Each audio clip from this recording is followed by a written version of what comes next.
Hello साथियों, ए to Z classes में आपका स्वागत है। और आज हम लोग केबीएस के एक नए टॉपिक के साथ मिलेंगे जिसका नाम है शिक्षण में सुधार के लिए उपलब्ध डाटा का उपयोग करना।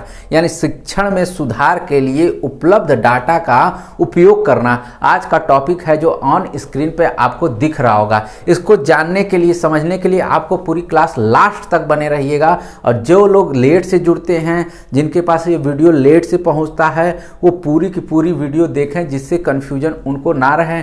अगर जो लोग हमारे नए सब्सक्राइबर हैं वो सबसे पहले चैनल को सब्सक्राइब कर लें, लाइक करें और वीडियो को अपने जितने भी केबीएस के सहपाठी हैं उन तक ये वीडियो जरूर फॉरवर्ड कर दें, क्योंकि परीक्षा जो है, एग्जाम जो है बहुत नज़दीक आता चला जा रहा है, जिससे आपको इसका लाभ मिल सके।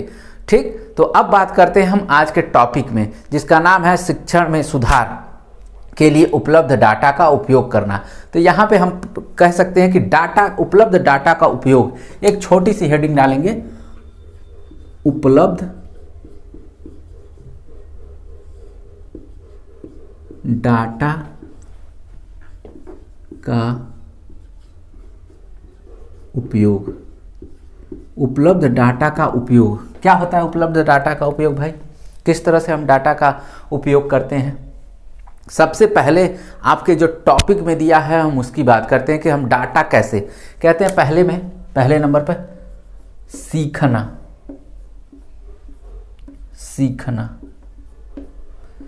भाई बहुत सारी चीजें हैं, बहुत सारे डाटा हैं। डाटा का मतलब ये नहीं कि बस कैलकुलेशन वाला जो डाटा है वही डाटा होता है। नो, अगर ये आपके दिमाग में अभी तक फीड है तो ये रॉन्ग कह रहे हैं। यहाँ पे उपलब्ध डाटा का मतलब कि जो चीज़ें कार्य किया जा रहा है, यानी सीखना। आप सीखते कैसे हैं, इसके लिए क्या डाटा का उपयोग होता है भाई? तो सीखने के लिए हम सबसे पहले बालक की मानसिक आयु देखते हैं, किस स्तर का है, क्या चीज़ें वो सीख चुका है, क्या चीज़ें वो जानता है और क्या सीखना बाकी है। यानी सीखने के टॉपिक में हम बालक के अनुसार, मानसिक स्तर के अनुसार हम अपने शिक्षण कौशलों का, शिक्षण गुणवत्ता का मानसिक विकास करते हैं। ठीक, जो चीज़ें सिखाई जाती हैं, जो चीज़ें बताई जाती हैं, वो सीखने के रूप में किस तरह से आता है। ठीक, कैसे काम कर सकते हैं, कैसे काम नहीं कर सकते हैं, ये शिक्षण कौशलों के अंतर्गत आता है कि हम बालक को क्या सिखाएं, बालक को क्या समझाएं, बालक को किस तरह बताएं।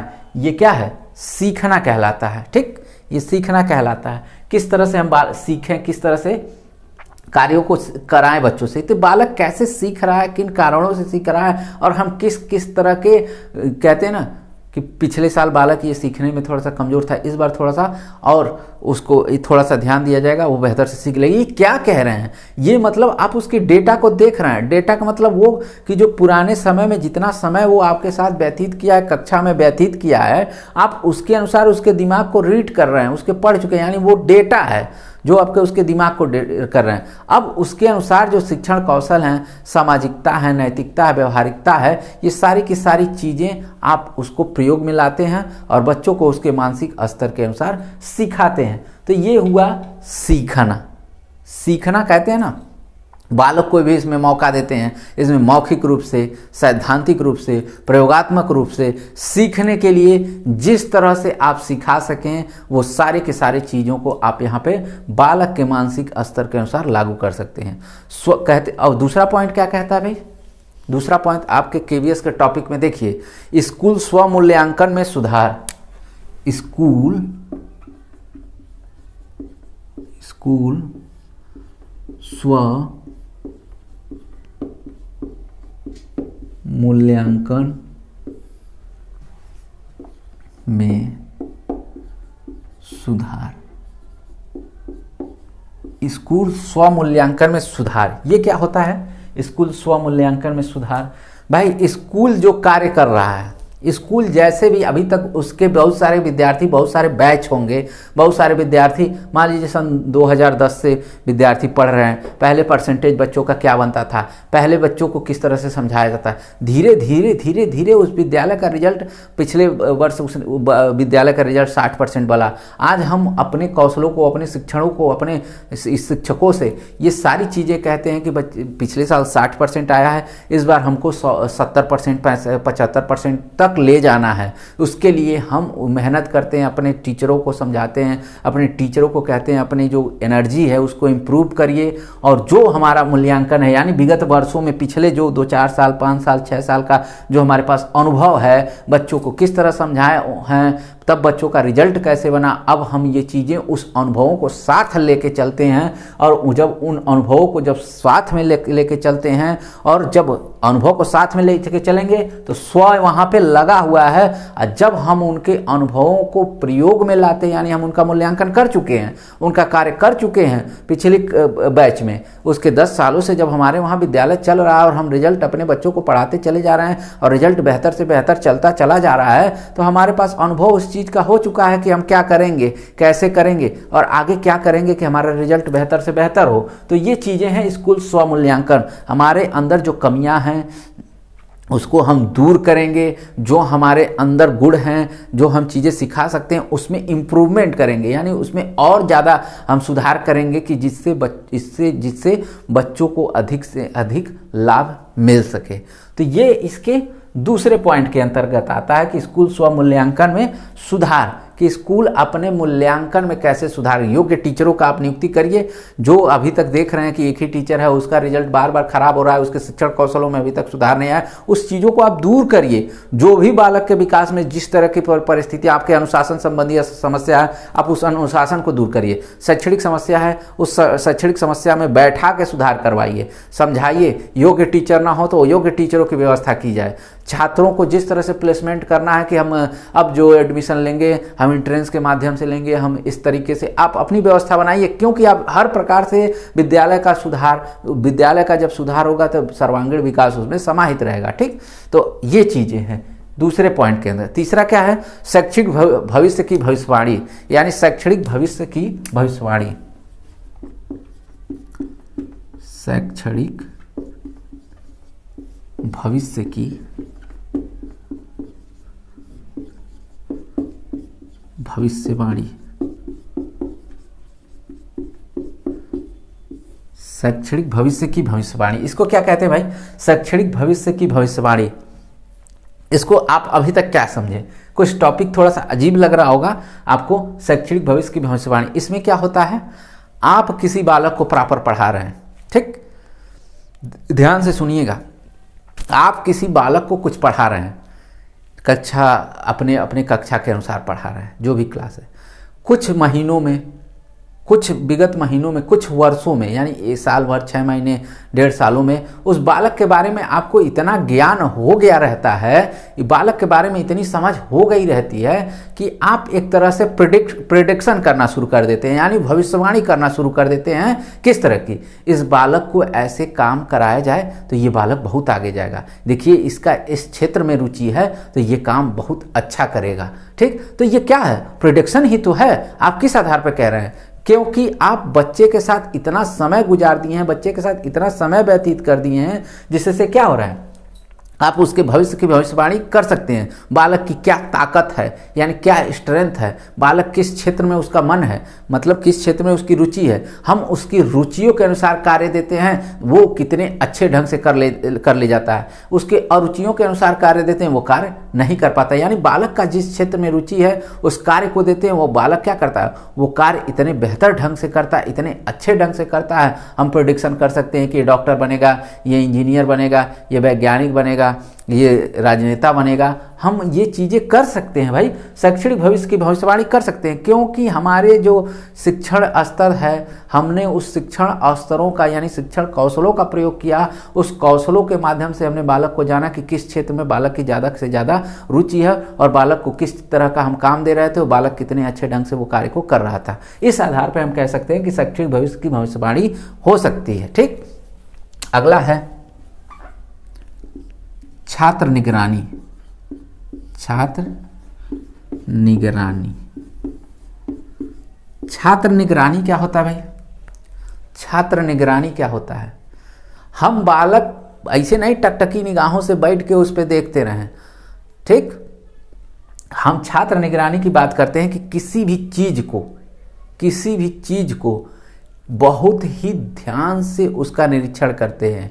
यानी छात्र निगरानी का मतलब ये कि क्लास में पढ़ाते वक्त छात्र का अनुशासन, छात्र की व्यवहारिकता, छात्र की नैतिकता, छात्र की भाषा बोली, छात्र के गुण यानी उसकी योग्यता, जो भी चीज़ें हैं हम थोड़ा इस पे विशेष ध्यान देते हैं। और जब हम ध्यान देते हैं तो ये चीज़ें हमको पता चलती हैं कि बालक के अंदर क्या कमी है, किस प्रकार की कमी है। क्या इसके अंदर नैतिकता की कमी है, क्या इसके अंदर सामाजिकता की कमी है, क्या इसके अंदर व्यवहारिकता की कमी है, क्या इसके भाषा संबंधित कमी है, क्या सुनाई देना, क्या दिखाई देना, ये किस तरह की कमी दिखाई दे रही है। इस चीज़ के लिए हम छात्र पे थोड़ा सा क्लास में विशेष ध्यान देते हैं, जिसके माध्यम से हम छात्र पे ध्यान रख के ये बता सकते हैं कि छात्र में अभी भी किस चीज़ की कमी है, और उस चीज़ को हम जो भी कमियां रहती हैं उस चीज़ को, कमियों को दूर करते हैं। तो ये छात्र निगरानी हुई। छात्र निगरानी का ये नहीं कि एक क्लास में एक विद्यार्थी पर टकाटक निगाहें बैठा के देखते रहें, ठीक, तो ऐसी चीज़ें नहीं हैं। हम छात्रों का निगरानी करते हैं उनके इस पहलुओं पर। कुछ पहलू होते हैं, उन पहलुओं पर हम विशेष ध्यान देते हैं, जिसके लिए हम पेरेंट्स टीचर मीटिंग भी उनके पेरेंट्स से मीटिंग करवाते हैं, जिनके माध्यम से जो चीज़ें हम यहाँ देख रहे हैं, समझ रहे हैं, वो पेरेंट्स को भी बताते हैं, यानी अभिभावक को भी बताते हैं, और अभिभावक उस चीज़ को बताते हैं कि हाँ ये चीज़ें ऐसी ऐसी हैं। यानी हम दोनों जगह से जब पूरी तरह से संतुष्ट हो जाते हैं तो जान लेते हैं कि हाँ विद्यार्थी जो क्लास में करता है हरकतें, वही हरकतें घर पर भी करता है, यानी दोनों जगह इसकी ट्यूनिंग समान है। यानी हम यहाँ पे बहुत अच्छा बालक है, और घर के लोग भी कहते हैं कि हाँ जो यहाँ काम करता है, व्यवहारिकता, नैतिकता, सामाजिकता, भाषा बोली जो यहाँ आप सिखाते हैं, उसी भाषा बोली, नैतिकता, सामाजिकता का प्रयोग बालक घर के माहौल में भी करता है, तो ठीक है, कोई दिक्कत नहीं। वो छात्र निगरानी है, ठीक। घर पे भी उसकी वाचिंग चल रही है उस रूपों को लेके, और स्कूल में भी उसकी वाचिंग चल रही है उस रूपों को, गुणों को लेके। क्योंकि इसमें कहते हैं ना, डाटा का ही उपयोग करना, तो डाटा कुछ घर से मिल गया, अब कुछ डाटा कुछ दिनों से आप देख रहे थे, समझ रहे थे, वो आपका डाटा हो गया, ठीक, बेहतर। अब अगला है बेहतर संसाधन। बेहतर संसाधन का आवंटन। बेहतर संसाधन का आवंटन। बेहतर संसाधन क्या होता है भाई? बेहतर संसाधन, बेहतर संसाधन वो होता है जैसे एक क्लास होगी, क्लास में पहले टाटपट्टी पर बच्चे बैठे थे, अब हम उस संसाधन को, टाटपट्टी को चेंज कर दिए हैं। अब हम मेज और कुर्सियों का प्रयोग करते हैं, बेंच का प्रयोग करते हैं, जिसके वो संसाधनों में चेंज हुआ, बच्चों को बैठने में आसानी हुई, बच्चों को किसी भी प्रकार का स्ट्रेस नहीं हुआ बैठने में। संसाधन, पहले हम व्हाइट बोर्ड पर अभी पढ़ा रहे हैं, कुछ दिनों में हम डिजिटल टीवी पे पढ़ाना शुरू करेंगे, ये संसाधन है। पहले प्रक्रिया क्या थी? ब्लैक बोर्ड पे पढ़ाते थे और खड़िया का प्रयोग करते थे। आज के डेट में कुछ मार्कर बोर्ड का प्रयोग करते हैं, जैसे ये व्हाइट बोर्ड है, ये मार्कर का प्रयोग कर रहे हैं, कुछ डिजिटल टीवी का प्रयोग हो रहा है, कहीं प्रोजेक्टर का प्रयोग कर रहे हैं। यानी हम इतने संसाधनों का बेहतर ढंग से प्रयोग कैसे कर रहे हैं, उसका आवंटन कैसे कर रहे हैं। अच्छा ये बताइए कि कौन से आवंटन हो, क्या व्याख्या कौशल पढ़ाया जाए, किस क्लास के विद्यार्थियों के लिए उपयोगी होगा भाई? तो जो 11-12 के विद्यार्थी होंगे उनके लिए सबसे बेहतर होगा, जो स्नातक स्तर के विद्यार्थी होंगे उनके लिए बहुत बेहतर होगा व्याख्या कौशल। लेकिन जो आपको समझाने वाली शैली होती है, बताने वाली शैली होती है, वो अच्छे से समझाना और बताना और उस वर्क को कराना, वो छोटे बच्चों के लिए। तो हमको यहाँ पे अपने संसाधनों का आवंटन कैसे करेंगे भाई? जो बेहतर उस संसाधनों का प्रयोग कर सके, जो उस सब्जेक्ट को बहुत अच्छा ढंग से पढ़ा सके, जो अन्य चीज़ें हैं, जैसे TLM वगैरह ले जाते हैं कुछ विद्यार्थी, कुछ मॉडल ले जाते हैं, ठीक। मॉडल का मतलब वो नहीं कि जो रैंप पर चलते हैं वो मॉडल नहीं। जैसे मान लीजिए सरस्वती माता का है, उनकी एक मूर्ति लेके जाते हैं कि माँ सरस्वती, कबूतर है, कबूतर की एक मूर्ति बना के लेके जाते हैं, तो वो मॉडल हुआ, ठीक। तो वो बेहतर संसाधनों का हम उपयोग करके छात्रों का जो सीखने का दर है, हम उसको बेहतर से बेहतर कर सकते हैं। क्या कर सकते हैं? उनके सीखने में विकास की दर को और ज़्यादा बढ़ा सकते हैं। तो वो क्या है? बेहतर संसाधन का आवंटन। किस चीज़ के, किन विद्यार्थियों को किन किन चीज़ों की, यानी छोटे बच्चे हैं, प्रोजेक्टर के माध्यम से पढ़ाइए, समझाइए कि ये देखिए चिड़िया कैसे होती है, तो चिड़िया को प्रोजेक्टर में एज ए लाइव दिखा दीजिए। लाइव का मतलब ये कि चिड़िया की बाकायदे पिक उड़ती हुई चिड़िया ही दिखा दीजिए, रियल वाली चिड़िया जो इस वीडियो में दिखाई दे रही हो वो दिखा दीजिए। तो ये बेहतर संसाधन का आवंटन है, ठीक। ये चीजें समझ में आ गई। बेहतर संसाधन का आवंटन, ठीक, समय लागत, और अगला है समय लागत। समय लागत, समय लागत, ये समय लागत थोड़ा सा आप लोगों को अजीब लग रहा होगा कि समय लागत क्या होता है भाई। ये देखिए, किसी भी पढ़ने का जो कोर्स होता है वो कितने समय का है। सबसे पहले बात ध्यान से सुनिएगा, कोई कोर्स जो है वो कितने समय का है, ठीक, और उस पे कोर्स पे लगने वाली लागत क्या है, ठीक, उस कोर्स में पढ़ने के लिए लगने वाली लागत क्या है। अगर वो उतना पैसा इन्वेस्टमेंट हो रहा है तो क्या भविष्य में उसकी जो इनपुट होगा और इनपुट हो रहा है उसका आउटपुट क्या होगा। वो बाहर जब विद्यार्थी उतने पैसे लगा के, उतनी सारे चीज़ों का प्रयोग करके, समय लगा के, लागत लगा के, मतलब लागत मतलब धन, आर्थिक रूप से जितना धन उस विद्यार्थियों का एक वो कोर्स पे खर्चा हो रहा है, उसका वो विद्यार्थी उतना समय दे रहा है, क्या भविष्य में ये जो भी समय दे रहा है इसका भविष्य में बहुत बढ़िया से उपयोग कर पाएगा कि नहीं। तो ये इसकी लागत है। अपने MBBS की पढ़ाई देखिए, IIT की पढ़ाई देखिए, उसमें देखिए लागत क्या लग रहा है, समय क्या लग रहा है, और उसमें के जो विद्यार्थी निकलते हैं पढ़ के, चाहे IIT में से, चाहे पढ़ाई की जो डॉक्टरी के MBBS MD होता है उसमें से वो पढ़ाई करके, उनकी लागत और समय का देखिए कितनी वैल्यू होती है, ठीक। और वही समय आप किसी अन्य कोर्सों में उतने ही समय के लिए देते हैं, उनकी वैल्यू क्या होती है।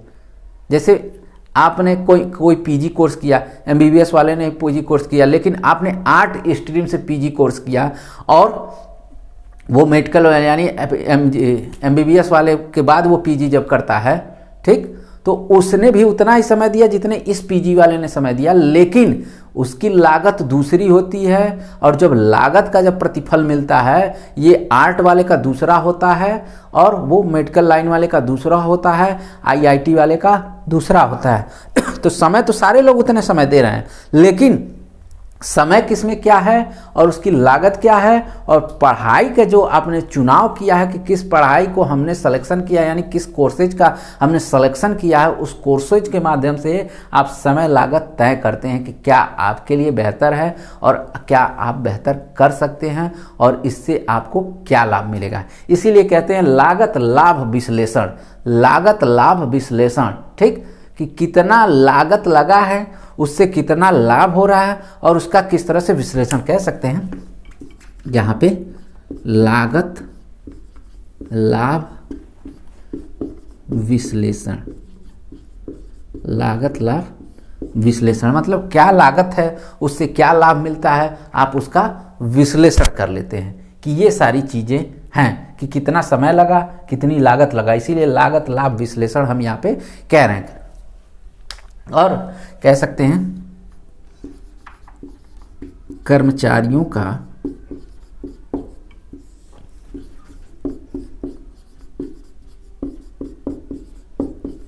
व्यावसायिक विकास, कर्मचारियों का व्यावसायिक विकास। भाई जो हमने प्रोफेशन चुना है, जो भी प्रोफेशन, हमने प्रोफेशन क्या चुना, शिक्षक का, कोई प्रोफेशन चुन लिया होगा इंजीनियरिंग का, कोई किसी ने प्रोफेशन चुना होगा डॉक्टर का, किसी ने प्रोफेशन चुना होगा व्यवसाय का। तो वो जो चीज़ें जिस रूप में कर्मचारियों का आप जिस तरह के पेशे को चुनते हैं, मान लीजिए कोई कहता है हम आर्ट स्ट्रीम से पढ़ेंगे, कोई कहेगा हम साइंस स्ट्रीम से पढ़ेंगे, कोई कहेगा हम कॉमर्स स्ट्रीम से पढ़ेंगे, जिसका जो व्यवसाय है, मतलब जो भी पढ़ाई उसको व्यवसाय के रूप में दिया जाता है। क्योंकि व्यवसाय इसलिए कहा जाता है कि उस पढ़ाई को पढ़ने के बाद भी आप पैसे ही कमाना आपका लक्ष्य है। आप ये नहीं कह सकते हैं कि उस पढ़ाई को करने के बाद पैसे हम नहीं कमाएंगे, फ्री ऑफ कास्ट दिखाने के लिए आप कुछ भी कहें कि हम फ्री ऑफ कास्ट करते हैं, हम इतना दान करते हैं, हम उतना दान करते हैं, हम वो, लेकिन आपका मूल लक्ष्य क्या है, पैसा कमाना। अब पैसा किस रूप में, आप जिस भी फील्ड को चुनते हैं वो एक व्यवसाय ही है। क्योंकि आपने कहा कि MBBS की हम पढ़ाई करते हैं, डॉक्टरी की पढ़ाई करते हैं, MD की पढ़ाई करते हैं, हम मरीजों को देखेंगे, मरीजों को देखने के बाद इतने पैसे आएंगे, इतने पैसे हम डोनेट कर देंगे, इतने पैसे अपने खर्चे के लिए, लेकिन पैसे रख रहे हैं ना आप अपने पास। तो वही कह रहा, जिस भी आप प्रोफेशन को चुनते हैं वो उसका व्यवसाय है। यानी हम शिक्षक का पैसा चुने हैं तो हम भी पैसे कमाने के लिए ही चुने हैं कि पैसे आएंगे, हम काम करेंगे अपना। अगर हमको पैसे ना मिले तो क्या यहाँ पर मैं खड़े होकर पढ़ाऊँगा, बिल्कुल नहीं पढ़ाऊँगा, ठीक। लेकिन ये हमारा प्रोफेशन है शिक्षक का ये हमारा व्यवसाय है, क्योंकि हमने उस प्रोफेशन को बड़ी अपनी स्वेच्छा से चुना है, और इसमें जिसमें हमारा प्रोफेशन में जिस क्षेत्र को हम चुनते हैं अपनी स्वेच्छा से चुनते हैं, उसी में हम अपना विकास करते हैं। हमारे शिक्षक पेशा है, हम पढ़ाएंगे। कोई डॉक्टर वाला पेशा वो पढ़ाएगा, वो अपने हिसाब से पढ़ेगा, डॉक्टरी वाला पढ़ाई, कोई इंजीनियरिंग वाला अपने हिसाब से पढ़ाई करेगा, उस क्षेत्र में वो विकास करेगा, और डॉक्टरी के क्षेत्र में विकास करेगा। मैं शिक्षक के क्षेत्र में भी, शिक्षा के क्षेत्र में विकास करूंगा। तो ये कर्मचारियों का व्यवसायिक विकास है, यानी उस क्षेत्र में जितने भी लोग काम करते हैं, आपके उस काम से उन कर्मचारियों को भी लाभ होता है। यानी कंपनी में बहुत सारे कर्मचारी काम करते हैं, तो वो कंपनी को अगर फायदा होता है तो कर्मचारियों को बोनस वगैरह देता है कि नहीं देता है। अगर वो कंपनी क्या है, लगातार घाटे में जाएगी तो क्या आपको बोनस देगी, आपकी सैलरी प्रॉपर रूप से देगी? बिल्कुल नहीं देगी। अगर कंपनी फायदे में रहेगी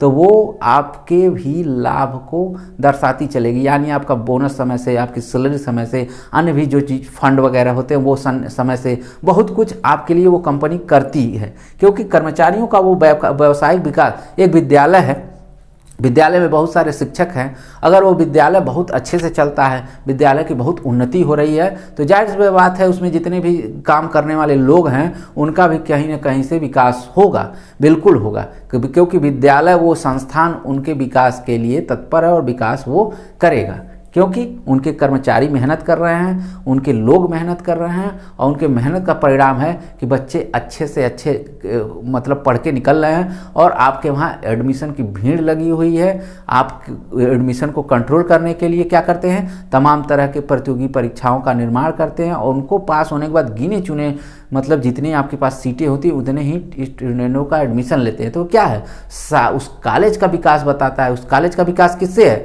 उनके काम करने वाले सारे के सारे कर्मचारियों से।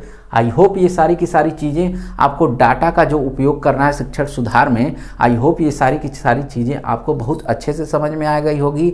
और कुछ भी आपको न समझ में आए, कुछ भी चीज़ें आपको दिक्कत हो तो एक बार कमेंट के माध्यम से ज़रूर बताएं, और आपको ये वीडियो बहुत अच्छी लगी हो तो ज़रूर लोगों तक शेयर कर दें। धन्यवाद।